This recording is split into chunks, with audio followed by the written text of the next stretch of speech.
Hello friends, स्वागत है आपका हमारे चैनल पर। आज मैं आपके लिए लेके आए हैं सर्दियों की बहुत ही ज़्यादा लाभकारी रेसिपी, जिसका एक चम्मच खाने से आपके 100 रोग दूर हो जाएंगे और शरीर में इतनी ज़्यादा ताकत और फुर्ती महसूस होगी कि आपका आलस बिल्कुल भाग जाएगा।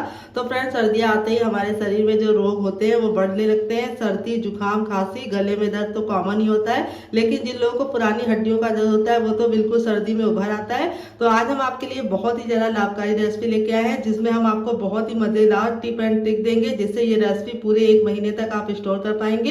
कैसे बनाना है, कैसे इसको स्टोर करना है, सभी बताएंगे। तो वीडियो के साथ बने रहना और वीडियो को बहुत ही केयरफुली देखना और फैमिली एंड फ्रेंड के साथ शेयर करना। तो चलिए बनाना शुरू करते हैं। उससे पहले अगर आपने हमारे चैनल को सब्सक्राइब नहीं किया है तो हमारे चैनल को जरूर सब्सक्राइब कर लेना। साथ ही नोटिफिकेशन बेल को ऑन करना, ताकि जैसे वीडियो अपलोड करूँ आपको नोटिफिकेशन मिल पाए सबसे पहले और आप हमारी आसान रेसिपी का फायदा उठा पाए सबसे पहले। तो यहाँ पे देखिए मैंने क्या लिया है। यहाँ पे मैंने लिया है गोंद। गोंद हमारे मार्केट में कई प्रकार के मिलते हैं। कई जगह पे बबुल का मिलता है, कई जगह पे आम का मिलता है, कई जगह पे पीपल का भी मिलता है और यहाँ पे सहजन का भी मिलता है। तो आपको कौन सा गोंद लेना है ये बहुत ही इंपॉर्टेंट है। तो आपको लेना है बबुल वाला गोंद, जो आपको किसी भी किराने वाले की शॉप पे आसानी से मिल जाएगा या फिर पंसारी की दुकान से ले सकते हैं। ये इस तरीके से होते हैं, हल्के से लाल लाल और इस तरीके से ट्रांसपेरेंट होते हैं। तो ये बहुत ही ज़्यादा लाभकारी होते हैं। ये फाइबर, प्रोटीन और विटामिन से भरपूर होते हैं। ये आपकी हड्डियों को मजबूती देने के साथ साथ आपके रोग प्रतिरोध की क्षमता को बढ़ाते हैं और दूसरी बात आपके शरीर में जुकाम, सर्दी, खांसी को भगाते हैं। तो यहाँ पे मैंने दूसरी चीज लिया है अरसी के बीज। भूरे भूरे से ये छोटे छोटे से अरसी के बीज खजाना है बिल्कुल सेहत का, अगर आप इसका सही से इस्तेमाल करते हैं। तो यहाँ पे मैंने सिर्फ 4 चम्मच लिया, इससे ज़्यादा नहीं लेना है। ये भी बहुत ही सस्ते मिलते हैं, 10 रुपए का मिल जाएगा आपको, किसी भी पंसारी की दुकान पे आप ले सकते हैं। ये आपके हृदय के रोग को, आपके चेहरे की स्किन की प्रॉब्लम को दूर करते हैं और बालों को मजबूती देने के साथ साथ वजन को घटाने में बहुत ज़्यादा लाभकारी होते हैं। तो चलिए बनाना शुरू करते हैं। तो फ्रेंड, यहाँ पे देखिए मैंने एक कढ़ाई लिया, ना इसमें घी डालेंगे, ना बटर डालेंगे, ना ही ऑयल डालेंगे। कढ़ाई को अच्छे से गर्म करने के बाद इसके अंदर हम अपने अरसी के बीज डाल देंगे और इसको हम धीमी धीमी आंच पर अच्छे से भूनेंगे। तो भूनने से जो इसका ऑयल होगा वो निकल जाएगा और टेस्ट अच्छा आने के साथ साथ ये रेसिपी पूरे 1 महीने तक खराब नहीं होगी। यहाँ पे ख्याल ये रखना है कि इसे बिल्कुल मीडियम फ्लेम पे भूनना है और कंटिन्यू चलाते हुए भूनना है। भूनते समय कहीं भी जाने की जरूरत नहीं है, नहीं तो ये बहुत ही जल्दी जल जाता है। तो मुश्किल से 1 से 2 मिनट का टाइम लगेगा इसे भूनने में। तो ये देखिए बिल्कुल अच्छे से भुन गए हैं, बहुत ही प्यारी सी खुशबू आने लगी है। ख्याल ये रखना है कि इसको बिल्कुल भी ओवर कुक नहीं करना है, यानी बहुत ज़्यादा इसको भूनने की ज़रूरत नहीं है। अब हम क्या करेंगे, इसको पटाख से निकाल लेंगे। तो यहाँ पे देखिए मैंने इसको मीडियम फ्लेम पे भूना है बिल्कुल, और आपको भी इसे मीडियम फ्लेम पे भूनना है। जैसे ये भुन जाएगा हम इसके अंदर डालेंगे 1 चम्मच देसी घी और घी को हम अच्छे से मेल्ट कर लेंगे। तो यहाँ पे ख्याल ये रखना है कि आपको देसी घी लेना है। अगर आपके पास घी ना हो तो आप इसकी जगह पे बटर का भी इस्तेमाल कर सकते हैं। तो यहाँ पे हमें घी को मीडियम फ्लेम पे गर्म करना है, हाई फ्लेम पर नहीं करना है, नहीं तो क्या होता है कि घी का जो टेस्ट होता है वो उड़ जाता है। तो यहाँ पे जब हमारा घी हल्का सा मेल्ट होने लगेगा, बिल्कुल हल्का सा गर्म, तब इसके अंदर अपने गोंद को ट्रांसफर करेंगे और गोंद को हमें एक साथ नहीं डालना है, थोड़ा थोड़ा डालना है और कंटिन्यू चलाते हुए इसको भूनना है। तो यहाँ पे जब आप इसको डालेंगे तो ये अपने आप फूलने लगेंगे। तो मुश्किल से आपको 10 से 15 सेकंड का टाइम लगेगा। ये देखिए इस तरीके से ये फूलना शुरू हो जाएंगे और आप इसे अच्छे से नहीं भूनेंगे तो ये क्रिस्पी नहीं होंगे। तो ये देखिए मैंने कितना थोड़ा सा डाला था और कितना अच्छे से भुन गया है ये। तो यहाँ पे देखिए इस तरह से कंटिन्यू चलाते हुए हम इसको धीमी धीमी आंच पर अच्छे से भून लेंगे। ये देखिए इतना भुन गया है, अब इसको हम इसी में निकाल लेंगे।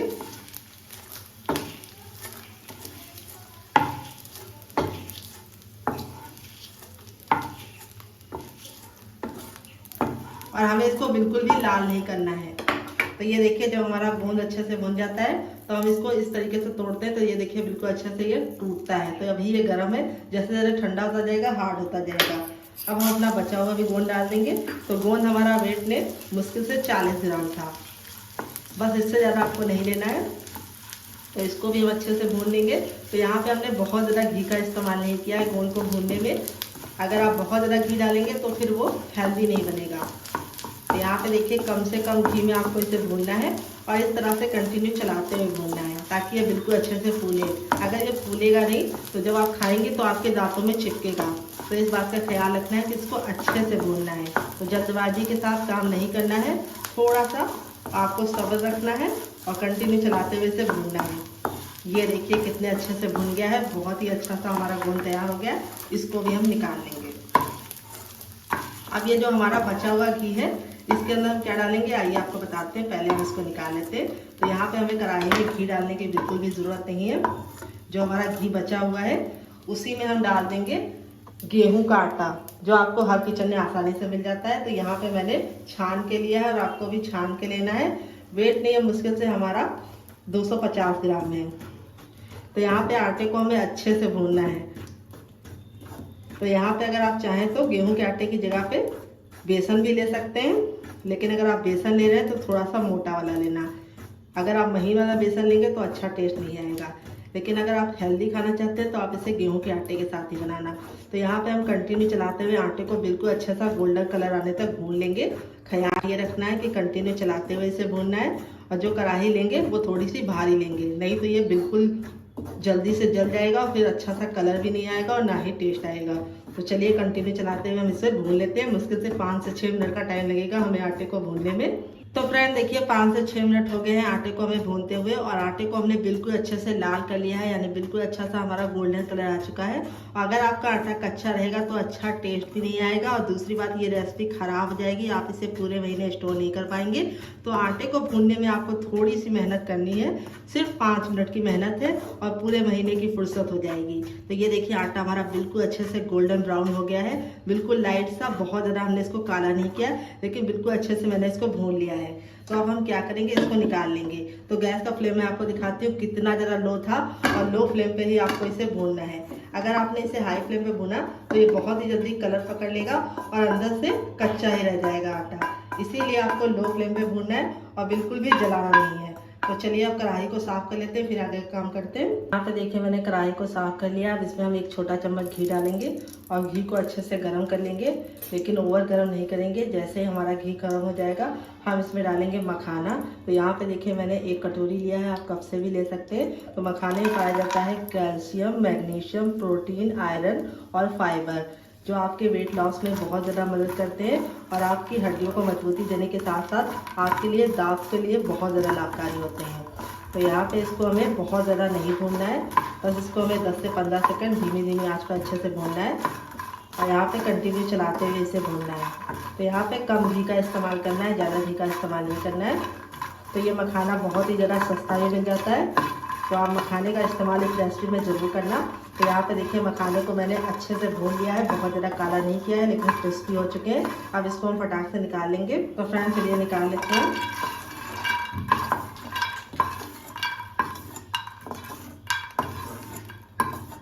तो यहाँ पे देखिए निकाल लिया है हमने मखाने को। अब हम वापस से इसमें थोड़ा सा घी डालेंगे, सिर्फ ½ टीस्पून डालेंगे हम, और इसको अच्छे से गर्म कर लेंगे। फिर इसके बाद हम इसमें डालेंगे अखरोट, जिसमें क्या पाया जाता है, इसमें पाया जाता है मैग्नीशियम और पोटेशियम, और दूसरी बात प्रोटीन पाया जाता है, और इसमें जिंक भी पाया जाता है, विटामिन सी पाया जाता है। अखरोट खाने से बहुत सारे फायदे होते हैं। सबसे पहला तो फ़ायदा ये होता है कि आपके ब्लड प्रेशर को कंट्रोल में रखता है, और दूसरी बात आपके हृदय के लिए बहुत ही ज़्यादा लाभकारी है। और दूसरी बात, अगर आपको रातों में नींद नहीं आती है तो आपको इसका सेवन बहुत ही आवश्यक करना चाहिए, क्योंकि इससे क्या होता है आपकी नींद बहुत ही अच्छी आती है। तो इसे हमें बहुत ज़्यादा काला नहीं करना है। इस तरह से हल्का सा 10 से 15 सेकंड हमने डाल के इसको निकाल लिया है। तो यहाँ पे हमने वेट ने मुश्किल से इसको हमने 30 ग्राम डाला है और नाप में 1 कप डाला है। आप कटोरी से भी मेजरमेंट कर सकते हैं। फिर इसके बाद हम इसमें डालेंगे बादाम। तो फ्रेंड बादाम को भी हम 10 से 15 सेकंड अच्छे से भून लेंगे। तो यहाँ पे वेट ने मैंने 20 ग्राम बादाम लिया है, और अगर नाप में बताऊँ तो 1 छोटा कप बादाम है। तो बादाम में पाया जाता है विटामिन ई और जिंक, कैल्शियम, और दूसरी बात प्रोटीन भी पाया जाता है, और विटामिन की बहुत सारी मात्रा इसके अंदर उपलब्ध होती है, जिससे आपके बालों की चमक, आपके बालों की मजबूती और चेहरे की शाइन को बढ़ाता है, और साथ ही आपके दिमाग के विकास के लिए बहुत ज़्यादा लाभकारी है। ये आपके याददाश्त को भी बढ़ाता है, और आपके बच्चों में जो सीखने की क्षमता होती है उसका भी विकास करता है। तो अगर आपका बच्चा बहुत ज़्यादा कमज़ोर है पढ़ने में तो उसको आपको बादाम जरूर खिलाना है, इस बात का ख्याल रखना है। तो यहाँ पे बादाम को भी हमने इसके अंदर डाल दिया है।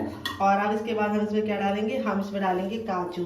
तो काजू में प्रोटीन और आयरन भरपूर मात्रा में पाया जाता है, और इसमें पोटेशियम भी पाया जाता है जो आपके शरीर के विकास के लिए बहुत ज़्यादा लाभकारी है। और काजू आपको बहुत ही ज़्यादा फायदा देने के साथ साथ आपके चेहरे की चमक को भी बढ़ाता है। तो यहाँ पे मैंने 4 छोटा चम्मच काजू डाला है, ज़्यादा काजू नहीं डाला है। और काजू का बहुत ज़्यादा इस्तेमाल नहीं करना है, अगर आप ज़्यादा इस्तेमाल करेंगे तो ये फ़ायदे की जगह पे नुकसान भी देता है। तो यहाँ पे देखिए जितना मैंने लिया उतना ही आपको लेना है। तो यहाँ पे देखिए सारी चीज़ों को मैंने अच्छे से भून लिया है। फिर इसके बाद हम लास्ट में जो बचा हुआ हमारा घी है उसमें हम डाल देंगे थोड़ा सा ग्रेट नारियल, जिसको कोकोनट भी बोलते हैं। अगर इसका कोई नया नाम है तो कमेंट बॉक्स में ज़रूर बताना। ये मैंने आधा कटोरी लिया है, अगर वेट में बताओ तो मुश्किल से 5 ग्राम है। तो इसको डालने से बहुत ही अच्छी खुशबू आने के साथ साथ इसका टेस्ट बहुत ही अच्छा आता है। आप चाहें तो नारियल के लच्छे भी डाल सकते हैं। तो इसको हमें धीमी धीमी आंच पर अच्छे से भूनना है क्योंकि ये बहुत ही जल्दी जल जाता है। अगर आप चाहें तो इसके बिना ही बना सकते हैं, लेकिन इसको डालेंगे तो बहुत ही अच्छा सा टेस्ट आएगा। तो चलिए इसको भी फटाफट निकाल लेते हैं, काला बिल्कुल भी नहीं करेंगे। तो चलिए इसको साफ कर लेते हैं। देखिए मैंने साफ कर लिया। इसमें हम एक छोटी कटोरी पानी डालेंगे, ज़्यादा पानी नहीं डालना है। और पानी को हम बिल्कुल अच्छे से बॉईल कर लेंगे। तो यहाँ पे ख्याल ये रखना है कि इसके अंदर में कुछ भी नहीं डालना है, पहले हमें पानी को अच्छे से बॉईल कर लेना है। तो यहाँ पे हम शुगर का इस्तेमाल नहीं करेंगे, यानी हम चीनी नहीं डालेंगे। चीनी की जगह पे क्या डालेंगे आइए आपको बताते हैं, जिससे मिठाई बहुत ही अच्छा होगा और ये बहुत ज़्यादा लाभकारी भी होगा। तो सबसे पहले हमें पानी को अच्छे से बिल्कुल खौलता हुआ उबालना है। तो यहाँ पे देखिए उबाल आने लगा है। अब इसमें हम डाल देंगे गुड़। तो यहाँ पे देखिए मैंने वेट में 100 ग्राम डाला है। नाप में कटोरी आप कप से भी मेजरमेंट कर सकते हैं। और इसको मैंने हल्का सा गर्म कर लिया था ताकि ये जल्दी मेल्ट हो जाए। आप चाहें तो इसको ब्रेक करके भी ले सकते हैं। तो इसको हमें अच्छे से मिलाते हुए पका लेना है। यहाँ पे हमें इसकी चाशनी नहीं बनानी, ना 1 तार की ना 2 तार की, बस इसको अच्छे से मेल्ट करना है। तो गैस का फ्लेम हम हाई रखेंगे और हाई फ्लेम पे इसको अच्छे से पका लेंगे। अगर आप गुड़ नहीं डालना चाहते तो आप इसकी जगह पे शुगर भी डाल सकते हैं, लेकिन गुड़ डालेंगे तो उसका जो टेस्ट है वो भी बढ़ जाएगा, लुक भी बहुत प्यारा आएगा।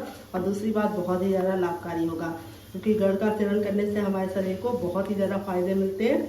और दूसरी बात इसकी जो तासीर होती है वो गर्म होती है। अगर आप शुगर डालेंगे तो आपकी सारी मेहनत बेकार हो जाएगी क्योंकि जो शुगर होता है, चीनी होती है, वो ठंडी होती है, तो उसका सेवन हमें नहीं करना चाहिए और वो हेल्थ के लिए हेल्दी भी नहीं होती है।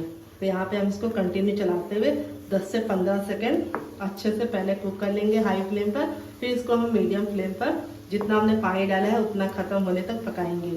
तो यहाँ पे देखिए अच्छे से उबाल आ गया। गैस के फ्लेम को बिल्कुल मीडियम कर देंगे और मीडियम फ्लेम पे हम कंटिन्यू चलाते हुए इसे 2 मिनट तक पकाएंगे ताकि जो हमने पानी डाला था वो ख़त्म हो जाए।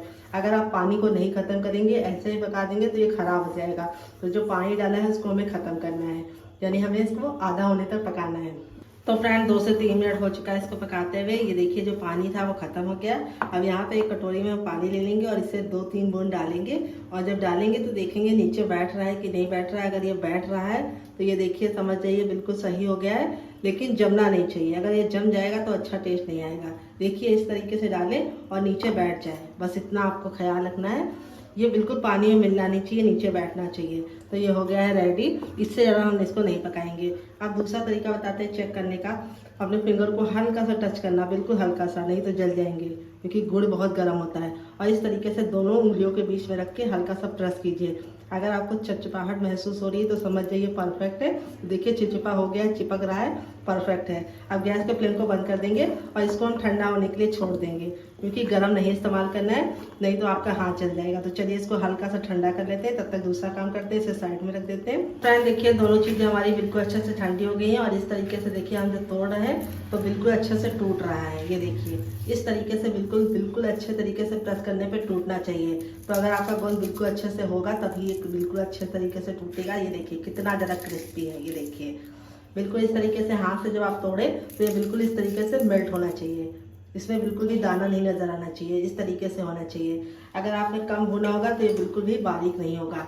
अब यहाँ पे हम अरसी के बीज और इसको दोनों को डालेंगे मिक्सी के छोटे वाले जार में, जो सबसे छोटा वाला होता है। तो फ्रेंड देखिए ट्रांसफर कर दिया। अब इसको हम बिल्कुल अच्छे से पाउडर बना लेंगे। तो चलिए पाउडर बना के लेके आते हैं, फिर आपको दिखाते हैं। तो फ्रेंड देखिए इस तरीके से मैंने पीस लिया है। पीसने में कोई भी दिक्कत नहीं होती, इस तरीके से बिल्कुल अच्छे से पीस गया है। ये देखिए। और अब इसको एक बड़े साइज के बर्तन में ट्रांसफर कर लेंगे।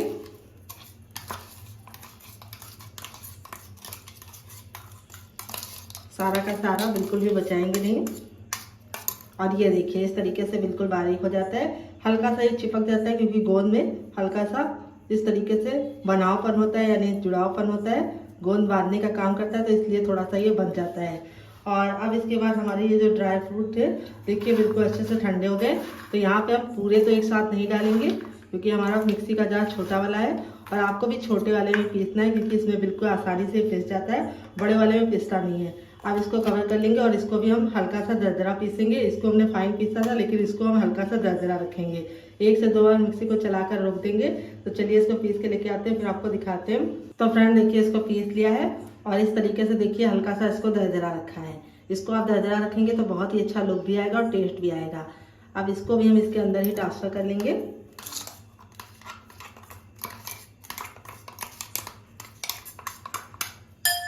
और अब इसके बाद जो हमारा बचा हुआ ड्राई फ्रूट था उसको भी हम इसके अंदर डाल देंगे।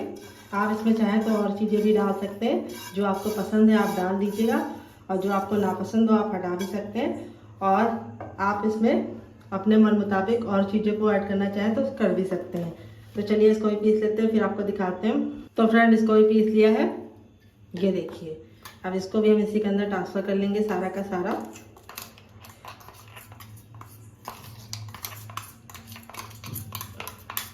बिल्कुल ही बचाएंगे नहीं, बस आपको ख्याल ये रखना है कि जो जार इस्तेमाल कर रहे हैं बिल्कुल अच्छे से सुखा कर ही लेना। अगर गीला होगा तो ये ख़राब हो जाएगा, इसीलिए आपको इसको सुखा कर लेना है। नहीं तो आप इसको थोड़ा सा जार को धुलने के बाद धूप में रख देंगे 10 से 15 सेकंड, तब ये सूख जाएगा। आप दोनों चीज़ों को हम अच्छे से मिला लेंगे पहले।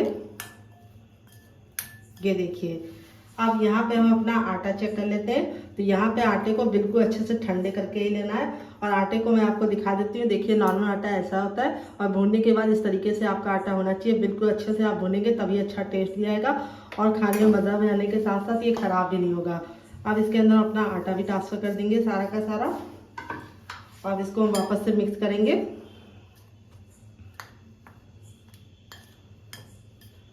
तो आप चाहें तो थोड़ा सा बड़ा बर्तन भी ले सकते हैं और इस तरीके से आप थोड़ा सा गोल लेंगे तो ये कम गिरेगा।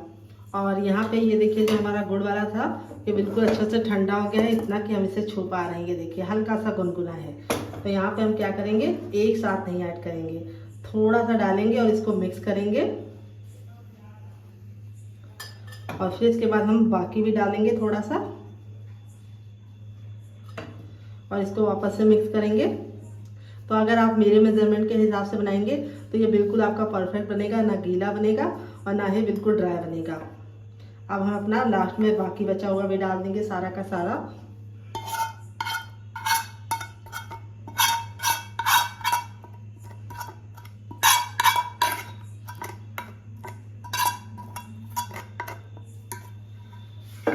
और अब इसको मिक्स करेंगे। तो आपको एक साथ नहीं ऐड करना है, थोड़ा थोड़ा डाल के ऐड करना है, नहीं तो इसमें गुठलियाँ पड़ जाएंगी। तो अब हमारा ये हल्का सा गुनगुना है तो अब हम हाथ से मिक्स करेंगे। चम्मच को हम साइड में रख देंगे और यहाँ पे हम हाथों से इसको बिल्कुल अच्छे से मिला लेंगे। तो हाथों से क्या होगा कि ये बिल्कुल परफेक्ट तरीके से मिल जाएगा। तो अभी आपको लग रहा होगा कि ये हल्का सा कम ड्राई है, लेकिन जैसे जैसे ये गुड़ ठंडा होता जाएगा ये अपने आप थोड़ा सा और टाइट हो जाएगा। इसीलिए आपको इसको बहुत ज़्यादा टाइट शुरुआत में नहीं रखना है। ये देखिए बिल्कुल अच्छे से मिला लिया है, कितना बढ़िया तरीके से मिल गया है। आप अपने हाथों को वॉश करने के बाद इसको हम शेप देंगे। तो आप चाहें तो इसको ऐसे ही 1 चम्मच खा सकते हैं दूध के साथ। तो फ्रेंड देखिए हाथों को अच्छे से वॉश करने के बाद बिल्कुल अच्छे से ड्राई कर लिया है, यानी पोंछ लिया है, सूखा हाथ लेना है। अब यहाँ पे अपने हाथों पे थोड़ा सा घी अप्लाई कर देंगे और यहाँ पे आपको एक बराबर बनाने हैं। तो आप इस तरीके से इस तरह से कोई भी बर्तन ले लीजिए, कड़छी ले लीजिए छोटी सी और उसके अंदर इसको डालिए इस तरीके से। तो आप इस तरीके से इसको बना पाएंगे बिल्कुल परफेक्ट साइज का। तो यहाँ पे अगर आप इसको ऐसे ही खाना चाहते हैं तो आपको 1 चम्मच दूध के साथ खाना है। अगर आपका बच्चा बहुत ज़्यादा छोटा है तो आप इसको आधा चम्मच देना। और जिन लोगों को हड्डियों की बहुत ज़्यादा प्रॉब्लम है वो इस तरीके से इसको लड्डू बना के स्टोर कर सकते हैं और उनको 1 लड्डू दिन भर में खाना है, एक टाइम खाना है, चाहे आप रात में खाइए या फिर मॉर्निंग में खाइए, दिन में खाने से बचिए। तो यहाँ पे आप इसको दूध के साथ लेंगे तो आपको काफ़ी ज़्यादा फायदा मिलेगा। और ये देखिए कितना बढ़िया तरीके से बन गया है। ये देखिए इस तरीके से डाल के हल्का सा प्रेस कर लेना है और इस तरह से एकदम बिल्कुल परफेक्ट बनेगा और बिल्कुल हल्के हल्के हाथों से इसको बांधना है। तो चलिए फटाफट बांध लेते हैं। आप इसे कैसे खाएंगे कमेंट बॉक्स में जरूर बताना। आप इस तरीके से इसको डिब्बे में भर के रख सकते हैं और चम्मच से एंजॉय कर सकते हैं, या फिर इस तरीके से लड्डू बना के स्टोर कर सकते हैं, या फिर बर्फी बना के भी स्टोर कर सकते हैं। कोई भी शेप दीजिए, लेकिन टेस्ट सबका सेम होगा और बहुत ही ज़्यादा लाभकारी है। ये आपके शरीर को मजबूती देने के साथ साथ आपके बालों के लिए, आपकी आंखों की रोशनी के लिए बहुत ज़्यादा लाभकारी है। और इसको खाने से आपके शरीर में जो रोग प्रतिरोध क्षमता होती है उसका विकास हो जाता है। जब आपके शरीर में रोग से लड़ने की क्षमता एक्टिव रहेगी तो आपको जुकाम, बुखार, खांसी जैसी छोटी मोटी बीमारियां जल्दी से नहीं पकड़ेंगी और आपका बच्चा भी हेल्दी रहेगा। ये देखिए, तो चलिए फटाफट बना लेते हैं, फिर आपसे मिलते हैं। तो फ्रेंड बनकर रेडी हो चुके हैं हमारे लड्डू। देख लीजिए इसका फाइनल जब कितना जरा खूबसूरत लग रहा है। तो चलिए मैं आपको तोड़ के दिखाती हूँ कि ये लड्डू बिल्कुल भी हार्ड नहीं बनते, बिल्कुल सॉफ्ट बनते हैं और मुंह में मेल्ट होने वाले बनते हैं। और देखिए कितना बढ़िया इसका रिजल्ट आया है और बिल्कुल परफेक्ट बनते हैं। अगर आपने मेरे मेजरमेंट और मेरी टिप को फॉलो किया तो आपका भी टेक्सचर ऐसे ही आएगा, बिल्कुल माउथ मेल्टिंग बने हैं। तो फ्रेंड अगर आप चाहें तो इस तरीके से आप इसे ऐसे भी स्टोर कर सकते हैं, चम्मच के साथ एंजॉय कर सकते हैं। अगर आपका बच्चा 5 साल से छोटा है तो आपको ऐसे आधा चम्मच खिलाना है, उससे बड़ा है तो आप इसको भर के चम्मच खिला सकते हैं। अगर आप बड़े हैं तो आपको एक लड्डू खाना है। अगर आपके बदन में बहुत ज़्यादा दर्द रहता है, हड्डियों में दर्द रहता है और दूसरी बात आपको कमजोरी महसूस होती है तो आप एक लड्डू को दूध के साथ खा सकते हैं या फिर पानी के साथ भी खा सकते हैं। तो फ्रेंड ये लड्डू बहुत ही ज़्यादा ताकतवर होने के साथ साथ आप इसे पूरे महीने स्टोर कर सकते हैं। तो फ्रेंड रेसिपी में आपको कुछ भी अच्छा लगे तो प्लीज़ वीडियो को लाइक कर देना, शेयर कर देना। तो फ्रेंड अगर आप चाहें तो इसको ड्राई फ्रूट को हल्का कट करके भी डाल सकते हैं, लेकिन कट करके डालेंगे तो क्या होगा कि ये बुजुर्ग इसे नहीं खा पाएंगे जिनके दांत नहीं है। इस तरीके से बनाएंगे तो बच्चे और बुजुर्ग दोनों खा पाएंगे। तो फ्रेंड अगर आप ऐसे बनाते हैं तो आपको उसको चबाने में थोड़ी सी मेहनत भी लगती है और टाइम भी वेस्ट होता है, लेकिन ये वाले लड्डू इतने ज़्यादा सॉफ्ट होते हैं कि आपने इसको मुंह में डाला और तुरंत मेल्ट हो गया। तो चलिए मुझसे तो वेट नहीं हो रहा है, मैं जा रही हूँ लड्डू को एंजॉय करने और फैमिली वालों को देने। आप भी बनाइए और इस सर्दियों में इसका लुत्फ उठाइए। और रेसिपी में कुछ भी अच्छा लगे तो प्लीज़ लाइक जरूर कर देना। अगर आपने हमारे चैनल को अभी तक सब्सक्राइब नहीं किया है तो अपने चैनल को जरूर सब्सक्राइब कीजिए, जिसमें बहुत ही आसान रेसिपी आती है। Love you all, bye, take care.